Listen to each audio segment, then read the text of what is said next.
You're listening to Civic Media. You can tune into any of our live shows on any radio station across the state with the Civic Media app. Find us in your phone's app store and listen anytime, anywhere.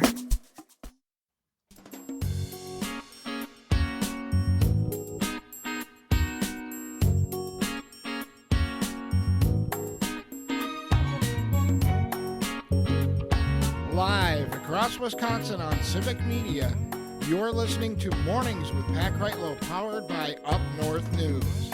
Now, from our Lake Wausau studio, here is the founding editor of Up North News, Pat Kreitlow. Hey, good morning. It's 8:06. Nice to have you back here up north on this Thursday morning, June 12th. But I'm so confused. I'm so confused about the comment sections today, and I'll explain for Brittany Merlot and Chad Holmes, who join us here in just a sec. We'll also be talking to Sean O'Malley, talking about your money and the markets. We'll talk to Joe Zepecki as well. We have a bittersweet weather anniversary to talk about today, too. First, a reminder that tomorrow we will be visiting with Judge Chris Taylor, a candidate for Wisconsin Supreme Court in April of next year. It's quite likely she'll be taking on conservative Justice Rebecca Bradley, who we expect to be running for another 10-year term. Dr. Kristen Lyerly will join us for part of that interview as well. And of course, we'll have all of our regular week in review panelists talking about the headlines of the past week. All that and more coming up, including more from Chad Holmes at 98.9 WXCO and Brittany Merlot's updated forecast for us. But first, gang, what's happening in my comment sections? This is so left field from somebody who put on there just out of the yoga is a religion that sprang forth from the corrupt roots of sexual depravity in the 1960s. Sure. That's it. That's the post. Okay. I'm just so confused. Just because you can say it doesn't mean you need to. Sometimes Yes. it's like your indoor voice. Sometimes you use your in-head voice. Just keep it in there, because we haven't talked about yoga, religion, or cultural depravity. So, not yet anyway, but now I got some ideas. Oh, boy. All right. Mornings with Pat Kreitlow takes a turn. Brittany, you go first. Let's talk about the weather system here. That's going to be a bit of a pipeline for rainy weather over the next few days. I'll tell you what. First, I'm going to start with yoga by the beach. Yeah, no, Amazing. no. Got to move along. Moving on. Okay. Well, we hit 90s yesterday. That's some beach weather. Now we're sitting at about 50 to 65 degrees across the state. We've got a lot of clouds out there. Also, rain starting to push in from La Crosse to about the Madison area, scraping there. That is going to continue to lift north. So central area is still looking at chances of rain this afternoon. And then tonight, it will be kind of heavy into northern parts of the state, continuing into tomorrow, too, where we could see an inch or two in portions of northwest Wisconsin. Otherwise, a majority of the state is looking around half an inch to maybe an inch of rain. But this system will continue to drop south as we go through Friday afternoon. So southern areas, again, more scattered showers and storms sparking up. That'll linger till Saturday morning before we finally get a dry day on Sunday, but it doesn't last long because Monday and Tuesday, the heat and humidity start to seep back in and more showers and storms start to fire up. So a wet next few days ahead. It is cooler as we go through the rest of this week. The heat and humidity hold off until next week.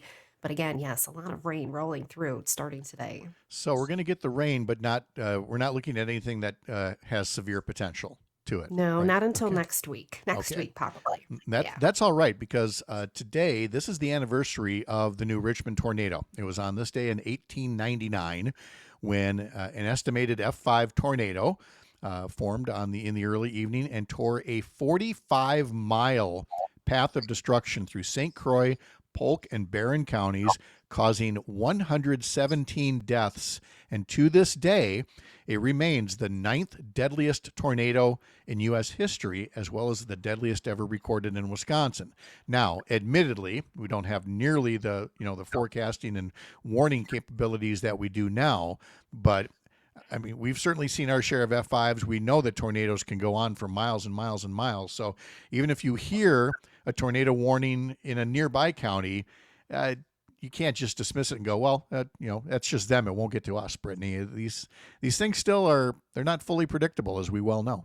No, and if you think about this, I mean, this is what, over 100 years ago, and the population wasn't nearly where we are now. And, rolling through that town, New Richmond took a direct hit, and they had a circus going on, and everybody was in town. But the really amazing part about it is a lot of people decided to stay and rebuild, which really shows a lot about Wisconsin and the communities and how much we love our areas. So that's really cool. And even, it was so long ago, it was considered an F5. Those winds were over 200 miles per hour. So that is still today considered in our enhanced fajita scale at an EF5. So a very strong, massive, deadly tornado. They usually don't stay on the ground for that many miles, 45 miles. They're usually on the ground for a couple or so.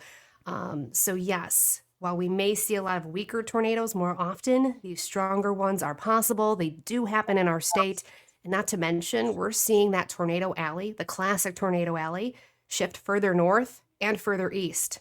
That means into Wisconsin. Yeah, all the more reason to be paying attention to your local forecast throughout the day here on your favorite civic media stations. Brittany, thank you so much. Have a great day. You too. Thank you. All right, let's turn to Chad Holmes now from 98.9 WXCO, who's been busy covering some postseason sports for us. You've been on the road already this week. Yeah, I went off to Augusta on Tuesday. Nice drive, about 90 minutes or so. See the Pat Kreitlow part of the world, and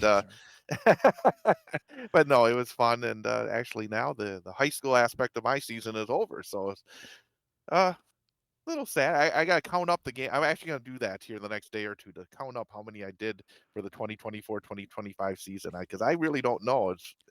Some people keep counts of that. I've never done that, but I'm going to try to figure it out. See, I have to do that because otherwise, because I'll get curious, I'll want to go back and wonder about it. So no, I do. So let me scroll up to the top of my notes here. Today is morning show number 580.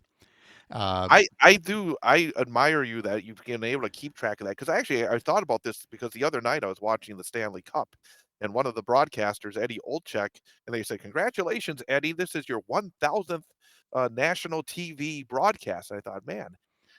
Well, they weren't keeping track. Some poor intern had to go back through all the records. There you go. That's what I need. I need an intern. That's exactly what you need. Parker? I am full time. Dang it. Okay. Sorry about that. Here's an interesting story that I saw in both of the Wausau news outlets, the Herald and the Pilot and Review. Mm-hmm. The remains of an unknown World War I soldier have been exhumed in Wausau for DNA identification. Did not realize that in that area there is a grave that's marked an unknown soldier. And you think, well, how in Wausau? This doesn't make sense. What it was the backstory was this was a soldier who died by suicide in, I think, the 1930s it was, left, and nobody knew who he was. And he didn't leave any word. And so the rest of his family could never be notified. He just said that he was a World War I veteran. And so now through DNA technology, they maybe will be able to find relatives and understand who that is, which I have to say, Chad, I kind of go both ways on the whole notion of the unknown soldier, there are simply people who never come home, and that person is symbolic of that. On the other hand, you get that sense of closure. So I'm sure a lot of folks in Wausau noticed that, and we're kind of chatting about it. Well, and yeah, it's been noticed. And also kind of a big picture thought when I came across that is that during this era where technology is just moving at just the speed of light, speed of sound, whatever you want to say, that there are still aspects that are good, because I hate AI. I hate where it's going. I hate a lot of the technology. I hate the fact that that everybody is so into this technology that is not making humanity better. It's taking away, I think, creativity and opportunities. But in this case, yes, that would be something that, hey, it's wonderful to have the idea of being able to have that sense of closure. And it's and it's a very, you think back, sometimes you think back to World War I, back to the 19 teens, 20s, and then 30s, where this person committed suicide, and how the world has just changed in ways that are beyond fathom. And I think a lot of the issues that we're seeing nowadays is because it's almost impossible, I think, for us as human beings to put our arms around the way that things are changing so very quickly. And sometimes I lie in bed and I think way too much about this kind of stuff. You do. You think about this technology a lot. I have alluded to this story before, and I'm going to do it again because I can't give particulars for obvious reasons here. But we all know that there are all these stories about how these ancestry kits, 23andMe and all these other DNA kits are leading to some interesting revelations, people who weren't really their father and things like that. And I've got a friend who realized, again, he was in his 60s by the time this happened. He, as a baby, was actually switched in the hospital and was raised by the people who weren't his biological parents, as was the other person as well. And again, would never have known that if it were not for today's technology and DNA tests, which again cut both ways. It was very shocking, but he also enjoyed, meeting new family in this case. So again, you have to be very mindful of the impact of all of these things that you're doing out there. But it's nice to know that I'm not the only curmudgeon out there when it comes to these things like AI. And I mean, I'm seeing things on my social media feed that, again, they look like very realistic videos, and they're not real. And, they do have the potential to inflame. I mean, somebody else said it, not me, but if ever there's a war between like India and Pakistan, it's probably going to be over some kind of an AI video that people took, the wrong way and thought, oh, there's an attack going on and we have to attack back or something like that. So I can't agree with you enough about the precautions that need to go into this stuff. And I just think generally, I mean, as we go through our journeys of life, that there are so many different ways that we are able to show creativity and show, even our work lives. I mean, are we all going to be just, screwing in for those iPhones? I mean, I fear for that. I fear because, I mean, you could set it up real fast. One thing that in this business, starting in the fall, NBC is returning with the NBA. They have a new contract, a new TV contract. What they're going to do is, they had this iconic voice that would say, "This is the NBA on NBC." Well, that gentleman has died. But through the miracle of AI, that guy's going to be the voice of the NBA on NBC again. And I just think that's wrong on every level. I mean, you're not talking about Marv Albert. No, but the guy who did the voiceovers. Oh, the guy who did the voiceover. Because I was going to say, Marv Albert is very much live. It's his 84th birthday today.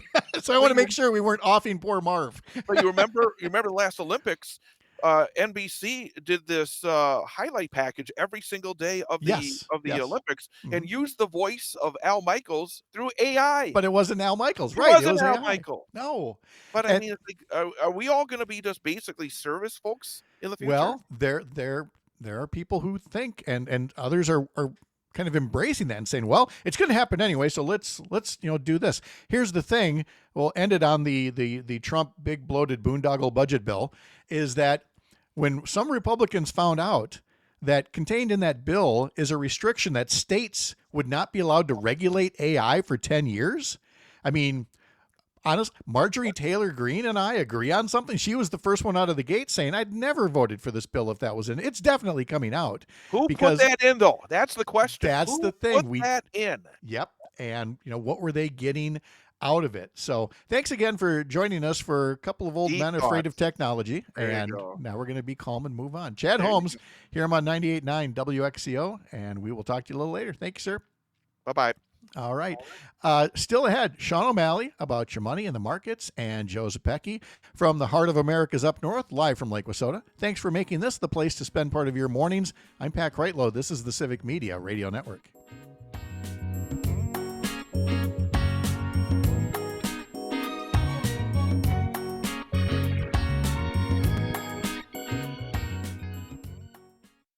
You're listening to Civic Media. Stay up to date on the latest news and information for your local community and Wisconsin by signing up for our free email newsletter. Visit civicmedia.us/email to get started.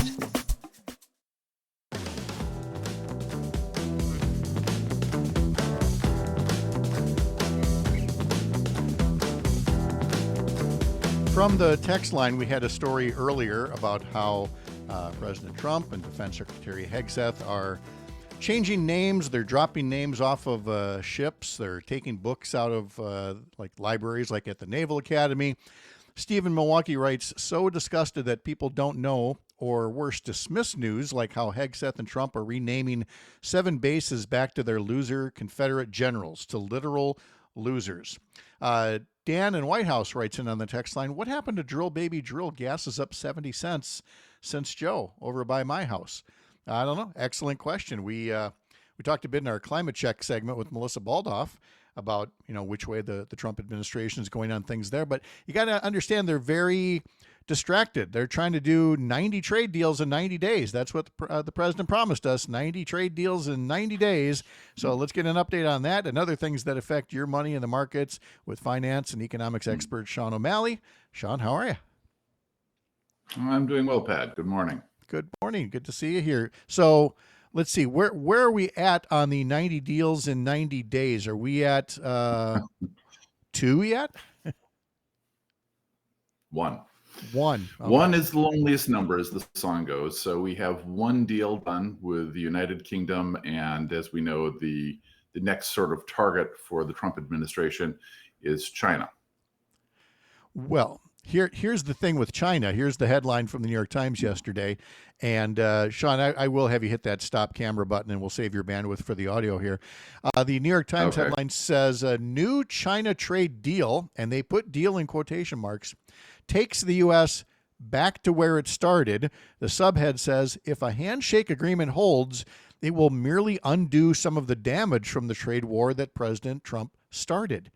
Is it really that simple that Trump is going to do what some of us thought he was going to do and make things worse, then bring things back to where they were and call that a deal? Well, he's going to try. One of the reasons we saw the markets go down substantially yesterday is due to this Wall Street Journal article that came out announcing that China has the edge in these negotiations, particularly due to the limitations that they're putting on the export of rare earths. They've put a 6-month limitation on that. And that is having a very chilling effect on the market in general, the U.S. markets. And it's also indicating that for a lot of the technologically important elements that the U.S. needs, China's really in the driver's seat. And they are the major player in this space due to the use of what's known as the China Development Bank, which was founded 31 years ago and has been securing resources necessary for the long-term economic growth of China. And that is why they are the dominant market player in the rare earths space. Now, the rare earths, there's some kind of metals and minerals. I mean, what is it about them that's so important?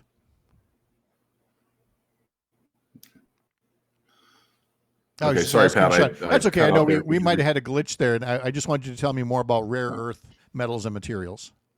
Jesus. I'm going to say that his connection's a little glitchy here. Let me try one more time. Yeah, looks like my connection here in Bayfield is not what it normally is. Bayfield, I mean, come on. So let me ask one more time if you can tell us more about rare earths, what those metals and minerals are all about. Sure. Yeah. So rare earths are very instrumental for things like smartphones, computer screens. They're also essential for wind turbines. So there are a lot of technologies that are very dependent upon rare earths in order to be used.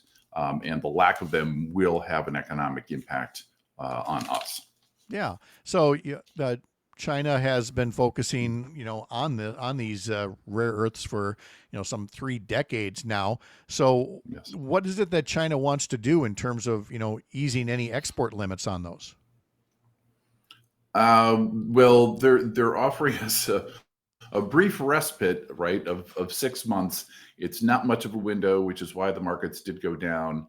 And the simple fact is that since they're the dominant player in this space, it's really their game.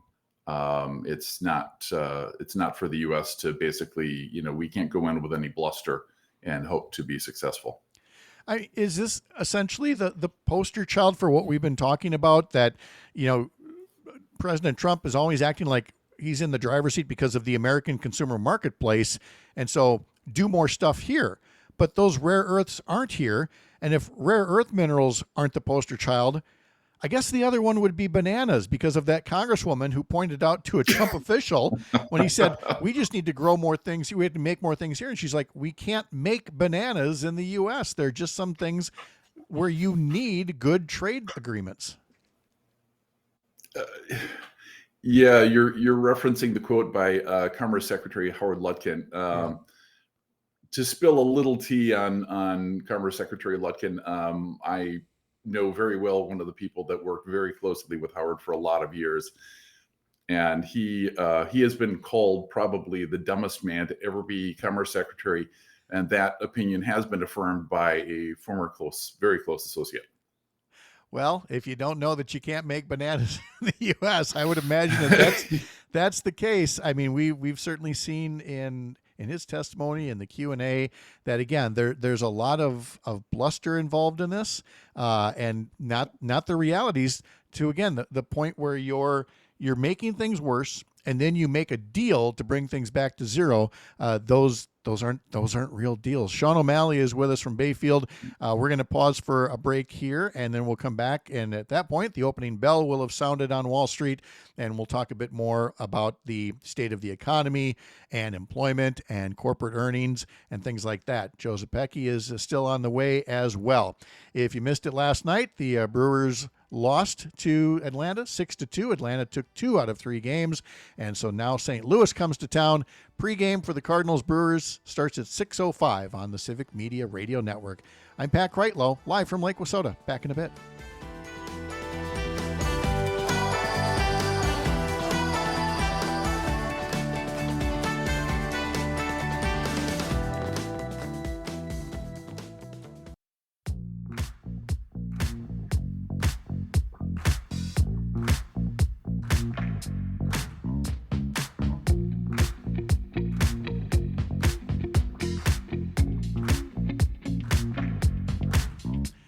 Hey, don't forget, Up North News is part of Courier Newsroom, a pro-democracy news network. You can find what we do over at couriernewsroom.com. And if you head over there, you'll see all kinds of newsletters and podcasts.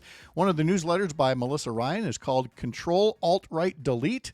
It's a weekly newsletter devoted to covering the rise of far-right extremism, white nationalism, disinformation, and online toxicity. And then there's also How Is This Better?, a new Courier production podcast video from Akilah Hughes, covering everything from politics to entertainment to tech and late-stage capitalism. There is a new episode now on Mark Zuckerberg and how he once wanted to talk about making the world more open and connected, but is now doing all kinds of things that do anything but. How Is This Better?, a Courier podcast from Akilah Hughes. You can find over at couriernewsroom.com.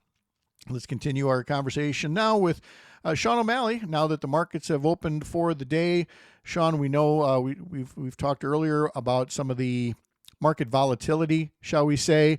You had a consumer price index reading that came out recently. So, Sean, what can you tell us about the latest on the CPI and also on non-farm payroll, the jobs picture? Yeah, that's a good introduction, Pat. Thanks. So we had the non-farm payroll number announced last Friday. It's always announced the first Friday of every month. So for May, the jobs number came out at 138,000 jobs. Typically between 100 and 150,000 is considered sort of treading water. So no big changes. It's not great. It's okay. Unemployment remains steady at 4.2% according to those numbers. And then yesterday, we had the announcement of the CPI, the Consumer Price Index, and that the expectations were for it to go up about 0.3%. However, it only went up 0.1%. And ironically, one of the things they mentioned specifically is that due to lower fuel costs, that was one of the dampening effects of that relatively moderate CPI number. Now you've got inflation tracking at about 2.4%. So fairly, modest numbers across the board. Nothing that's earth-shattering. The low inflation number did help yesterday's 10-year Treasury note auction go fairly well. So we're seeing bond yields start to level off and kind of stop with as much volatility as we have seen in the recent past.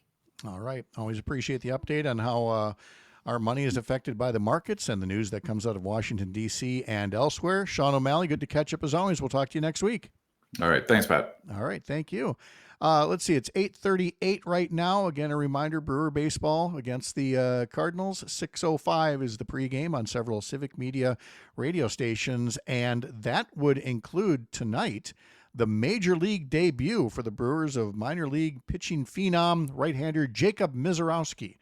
A lot has been said about that. So let's bring in Brewers pitching phenom expert Joe Zepecki with more about that. Joe, is this Miz kid? Is this the beginning of a World Series run for the Brewers? The way they're talking about him the way they talked about Garrett Mitchell, who played like half a game before he was injured for a year. Well, you be nice to Garrett Mitchell. I would buy a ticket to the stadium just to watch that kid run. He's like a deer in a field. I said the same thing with his first couple of games. He had some home runs. He had some great defensive work. I said, this is the future, boys and girls. And then he was out. So I'm trying to cushion against getting my optimism too high on Jacob Misiorowski. I want to hear you say Misiorowski 5 times fast. Misiorowski. A good Polish boy knows his names. I can do this all day long. And that reminds me, by the way, we're going to talk about this weekend, but I got to talk about something I'm not going to be able to do this weekend because I'm going to miss it and I'm sad about it. It's Polish Fest weekend. So if you are anywhere near the Summerfest grounds in the Milwaukee area, please go to Polish Fest. Please enjoy some Polish culture. Please enjoy some Polish cuisine. Please stop and visit my dear old dad and my family, who will be volunteering in the official merchandise tent. It's that hard structure that's now by the Miller Oasis. And if you don't want to go to look at souvenirs, you can go in there to do the vodka tasting. At least you have the last couple of years. So, split family. Some of us will be in Wisconsin Dells. Some of us will be in Milwaukee at Polish Fest. At Polish Fest, that is outstanding. I wish I were down there for that. I've got other commitments that won't let me go to the convention either. That'll be going on this weekend. As you know, your lovely bride got to go first yesterday. You get to go second in reacting to the column from our friend Dan Schaefer saying, love you, Governor Evers, but you shouldn't run for a third term. And he spelled out all the reasons why. And you might not know this about Melissa Baldoff, but she did not hold back yesterday. Maybe you've noticed that trait in her. I'm not sure. Boy, you are walking me into a minefield between the hottest take we've heard on the race for governor and the personality of my darling wife, who I love very much. You can jump right into in the box with me that simply points around, but my arm gestures widely and says, look at all this. How's this for conversation? Because I mean, it's going to come up a lot this weekend, I'm sure, like it or not. I actually disagree. I don't think it's going to come up much. I think this is a conversation largely happening inside Dan's head. And if Dan had a candidate in mind, or if Dan wanted to run for governor, I would take every other word of that column much more seriously. The reality is that Tony Evers is a really good governor who has earned the space to make his own decision. And there is no call for him to step aside. There is a lot of support for Tony Evers. He is the most popular politician in Wisconsin with good reason. And I just think this is all kind of silly. I love Dan. He does a really nice job. I don't think this was necessary. I don't think this was called for. I noted with interest. It's not like he quoted anybody in that story or in that column. It's not like he doesn't have the ability as a working journalist to get people to even say stuff, without attribution. But nobody was willing to do that. He wasn't able to find that when he went and did, had his conversations about that. So I genuinely think this is much ado about nothing. Okay, so we'll see what all chatter comes up over the weekend, in which you are running for state party chair along with two other candidates. Can I ask you about the process of this? It's going to be an instant runoff type of election that a lot of political reform advocates are saying would be the way to ensure that in every election, the winner, at least eventually, gets majority support. Because in this case, you're going to have three candidates. Whoever comes in third will be eliminated, and then they'll take all of those ballots for that person, and whoever was their second choice, they'll get the votes, and that means one of the candidates will end up getting a majority. We've talked about that a lot for, typical elections, but not for an internal state party election. Let me put it up to you as vaguely as humanly possible. It sounds very intriguing. I think so too. So one of the things that party apparatuses can do is model stuff within their organizations that could work in public policy. One of the biggest problems in our politics is that so many elected representatives can only lose in primaries. I think we need to look seriously over the course of the next generation. I don't think this is coming anytime soon, at how to reform our elections to make them more little d democratic. And one reform that we are seeing begin to grow in states like Alaska, in Maine, is a move towards this type of instant runoff or ranked choice voting. We also see other states like California and Louisiana, where they do what's called a jungle primary, and everybody runs together, and the top two candidates, regardless of party, face off in a general election. Given the threats to our democracy, it is okay to take a step back and look at how our democracy functions and whether there are ways to improve it. It may well turn out that ranked choice voting is one of the ways in which we can do that. The New York city elections is another place where they do this type of ranked choice voting. So I'm open to it. I'm intrigued by it as well. And I do think one of the impacts of it, at least from where I sit, is that it has led to a much more positive campaign. Now, I can't speak to what my competitors, and they are my competitors. They're not my opponents. They're my competitors. I don't know how they're talking about it, but I have found that it's really helpful as a candidate for state chair to, if somebody says like, hey, Joe, love you, but I really want to go with one of the other candidates, that my reaction in response then doesn't have to be to tear down those other candidates, and it hasn't been. The response has been, well, I would love to be considered for your second choice, because that may well come into play. And so I think there's lots of good here. I think you explained it fairly well. I think there's going to be some questions about it, and the state party is going to do a lot of education, particularly on Saturday, around how this is going to work. But I think it's really interesting. I think so too, because it will demonstrate the candidates who have the broader base of support. And Alaska provided the best example. And I don't have the exact numbers in front of me, but essentially, if there hadn't been instant runoff voting or ranked choice voting, Sarah Palin would have won an election for a congressional seat with something like 33% of the vote. And instead, by the time you got through all of the rounds of balloting with the multiple candidates, she did not take that congressional seat with 33% of the vote because she did not have broad support. She had solid support, but only from a small amount. Enough other people said, well, if this one isn't if my first choice doesn't, get it, then this person's going to be my second, this one's going to be my third. Sarah Palin might be their third or fourth choice. And so I too am not saying it's perfect, but in this particular instance, you do see who are the people that can have a broader base as their first or second choice, as opposed to it's my guy or nothing. Right. Yeah. Yeah. Let's look at the battle over the Trump big bloated budget boondoggle. Only because of this. Tom Tiffany put out a video this week, and other Republicans, they keep saying they're fact checking that Medicaid isn't being cut in this budget. Joe, could it be that they're right and everyone else is wrong? Or is it that folks are figuring this out and getting a little riled up about the Medicaid cuts in this budget bill? They are not telling the truth. More than 10 million people would lose health care in this country if this abomination passes. You know what that would do? Raise everyone else's health care costs. This is madness. It is not needed for any reason. But the fact that the reason they are doing it is so Elon Musk and Mark Zuckerberg and Jeff Bezos and all these betas who are groveling all over themselves for the favor of King Donald. I don't even like those guys, and I'm embarrassed for them. But the idea that to give them a tax cut, we are going to kick 10 million people off of healthcare, raising costs on tens of millions of other Americans is insanity. Of course, this is unpopular. Of course, Donald Trump's approval rating is dropping like a stone. Of course it is, and we'll continue talking about that as well.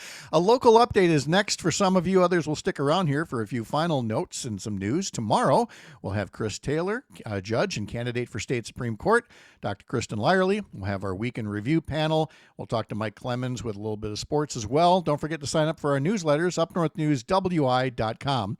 I'm Pat Kreitlow. This is the Civic Media Radio Network.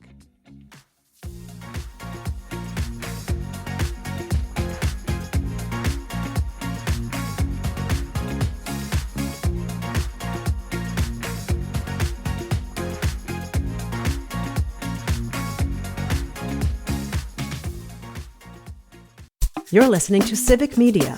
Find the latest news, information, and archives of all your favorite shows on the Civic Media website, civicmedia.us.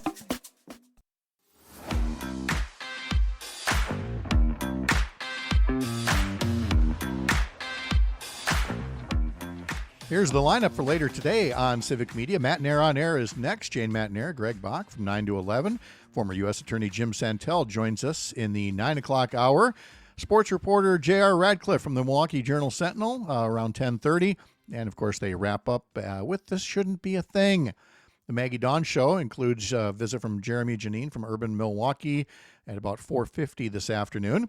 And on Nightlight with Pete Schwaba around 6:30, you can hear guest Jenna Watkins talking about cybersecurity. All that ahead on Civic Media. I believe Steve in Milwaukee on the text line was probably not listening to the first hour of the show with a text that says, why are you all afraid to report about the bases that Trump's renaming after Confederate generals and things? Can't you say that Trump is a racist on air? It's a fact. Well, Steve, again, I know you're not expected to listen all 3 hours, but the title, every hour has a different show title. The title of the first hour is Donald Jefferson Davis Trump. And we get into the ways he's too cute by half, trying to rename these bases, but not actually renaming them after the Confederate soldiers, but other people who coincidentally have the same last name.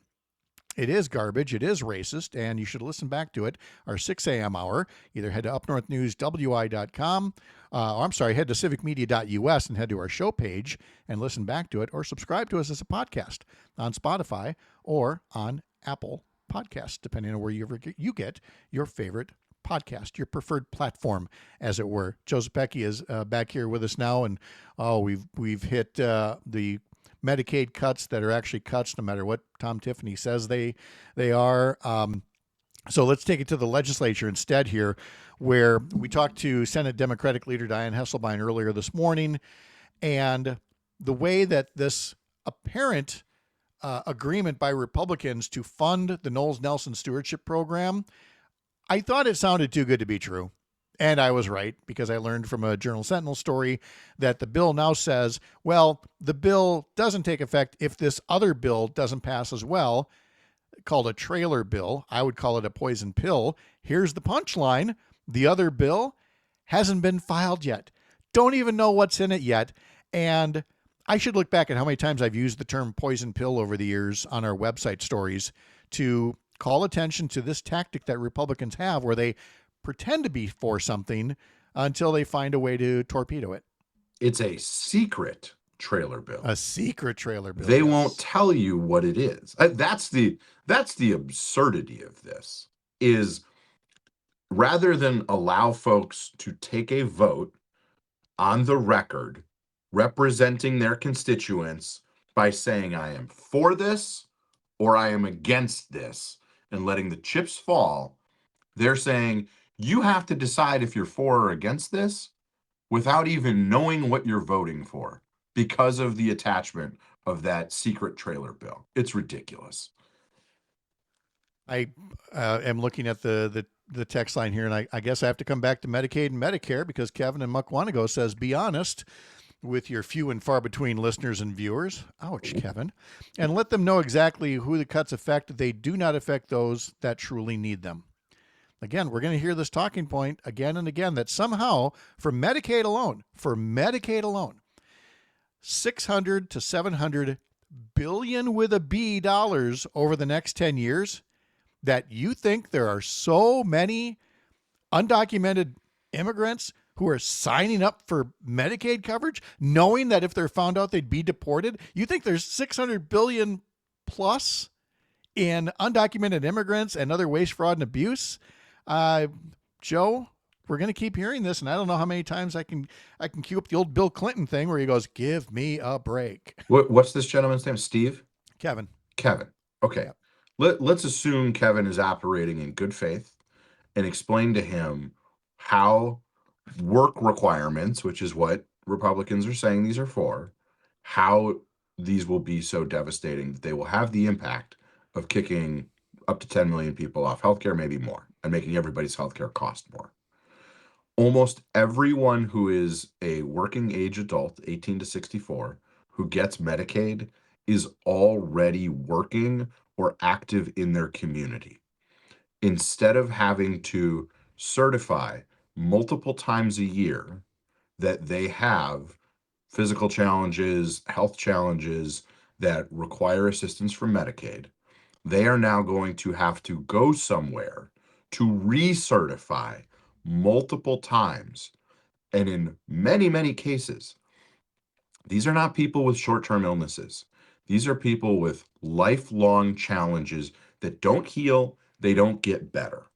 And so now those folks are forced to take time off work, away from work in many cases, to travel with increasing likelihood further and further away from where they live and where they work to go to the increasingly small number of government offices staffed by increasingly smaller number of people, thanks to the Doge bags, and probably waste a whole day recertifying that perhaps a physical impairment or condition that requires them to be in a wheelchair, an assistive mobility device, means they are more likely to lose their job, which then means they lose that Medicaid coverage. This is madness. It is not required.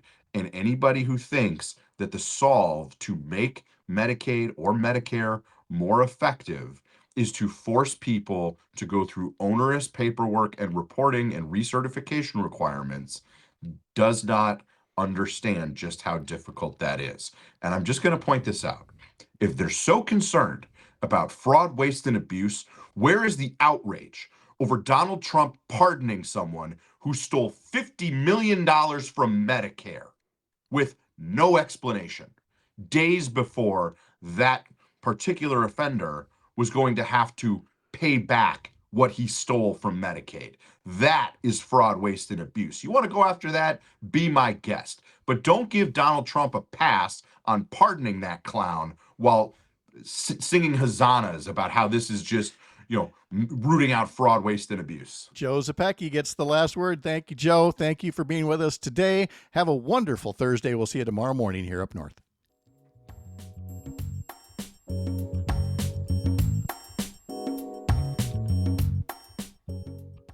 The national news cycle never stops, but it can be hard to find news about your local community. Civic Media is dedicated to providing quality local and state news coverage across Wisconsin. With the Civic Media app, you can get notifications about local stories that matter to you and your community. Find the free Civic Media app in your phone's app store and choose notifications from the menu to tell us what kind of news you want to hear about.